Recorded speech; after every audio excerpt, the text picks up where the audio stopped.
And I just want to welcome you to Moorhead if you're not from this area in particular.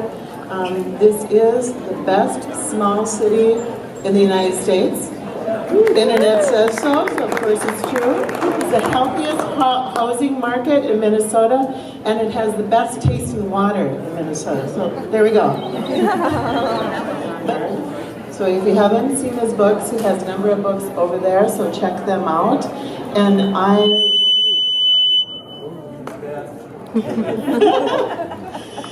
I'm really tickled that we can have him here. It's a very excellent way to start this first annual one, because I know you want to hear him. And so without any other ado, Dr. Barnard. Thank you. Well, hi, everybody. How are we doing? Good. So we're talking about VegFest. I guess that means eating veggies, right? And it means not eating meat, right? But I gotta tell you, whoops, am I working? There we go. All right. Sugar, slightly more complicated. The blue line is cane, can you see that? The blue line, cane sugar and beet sugar, that's falling, right? But we are more than making up for it with what?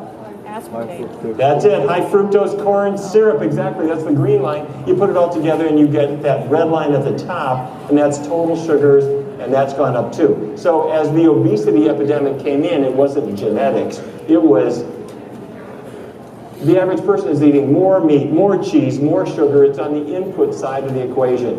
And this is really important because a lot of times we want to say, oh, our kids, they're really in bad shape. They need to exercise more.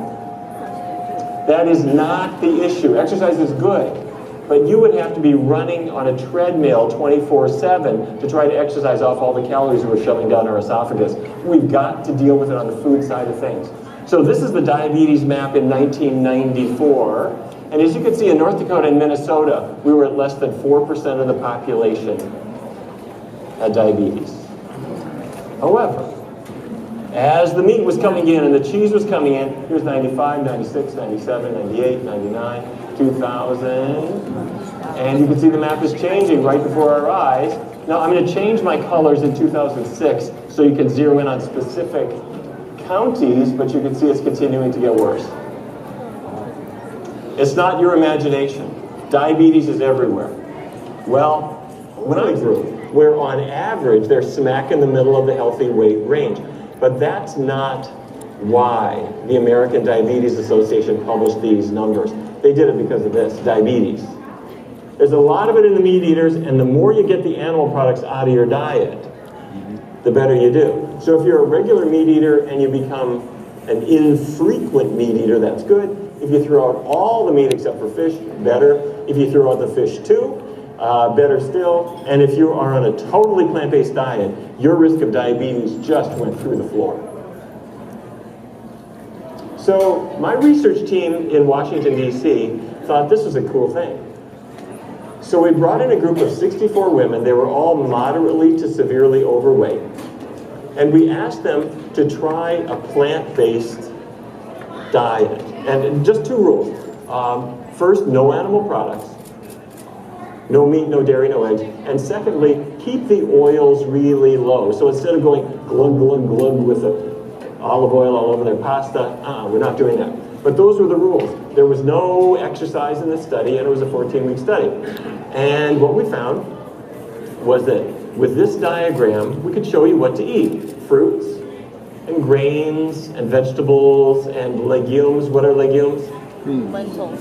Okay, beans, peas, lentils, things that grow in a pod.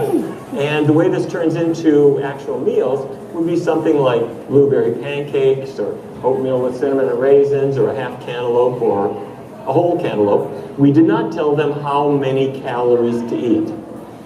This is a research study. They were free to eat as much as they wanted, as long as the foods they were picking were all plant-based foods. And at 14 weeks, the average person had lost 13 pounds, 2 inches off their waist, and their insulin sensitivity, which is something we measure with a blood test, was gradually improving. Meaning this ought to be a really good diet for people with diabetes. We tracked them for 2 full years after this point, and we had a control group following a chicken and fish diet.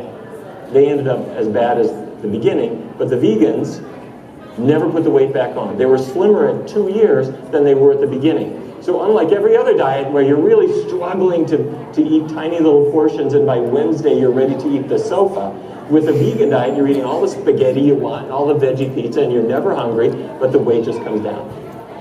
I just said, I can eat all the spaghetti I want and I'm gonna lose weight. Is that real? Here's how. First of all, a real no-brainer. Fiber. Fiber is one of these boring foods. Don't go to sleep. Fiber is plant roughage. And if you're eating vegetables and fruits and beans and whole grains, every single bite you're eating has fiber. Well, fiber has no calories, effectively. And so it fills you up with no calories, and because it fills you up, you push away from the table about 200 calories sooner than you would have otherwise. So plants have fiber. Velveeta does not have fiber. It is not from a plant.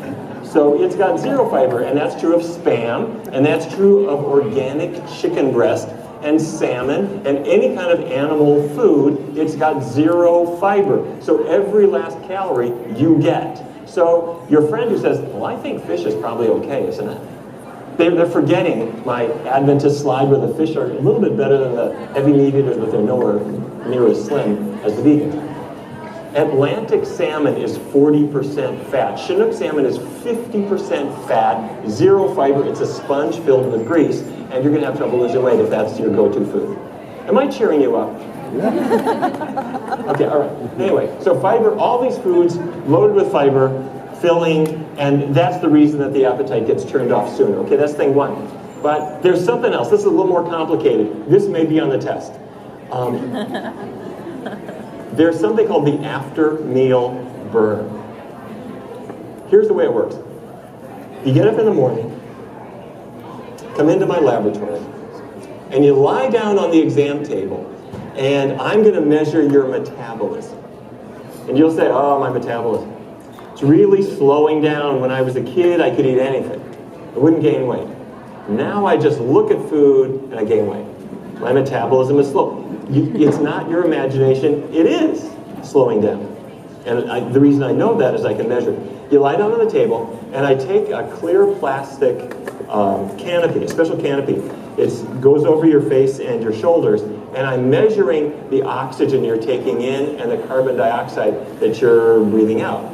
And with some simple arithmetic, I can tell you what your metabolism is. Now, it's first thing in the morning, your metabolism is slow.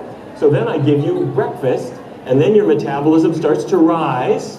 For about 3 hours, you're absorbing the nutrients and your cells are revved up. Okay? So you get this little after-meal burn for about 3 hours. Then we go on a completely vegan diet. You come back 14 weeks later and you discover your metabolism is faster than it was before.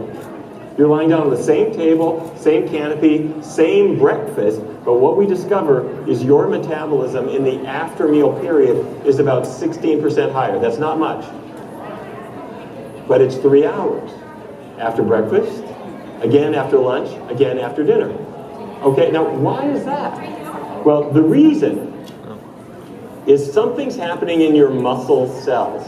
You hear people say, your muscles are your calorie burners, don't lose your muscle mass, that's what burns calories. It's true. This is a muscle cell. If I stick a needle into a muscle and I pull out one cell, it looks like that. It's kind of spindle-shaped. And inside it are mitochondria. You remember that from high school biology? Mitochondria. Those are the little burners inside the cell, and you've got a lot of them. They're burning through the calories. But there's something else in the cell, and it's fat. See those little yellow blobs growing? That's fat. Now, doctors hate words like fat. It's only got 3 letters.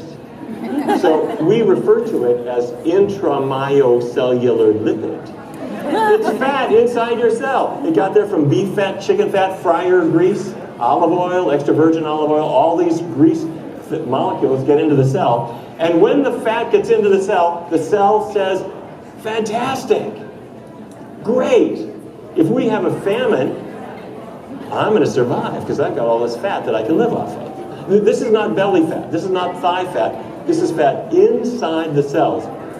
To keep that fat, the body, this is important.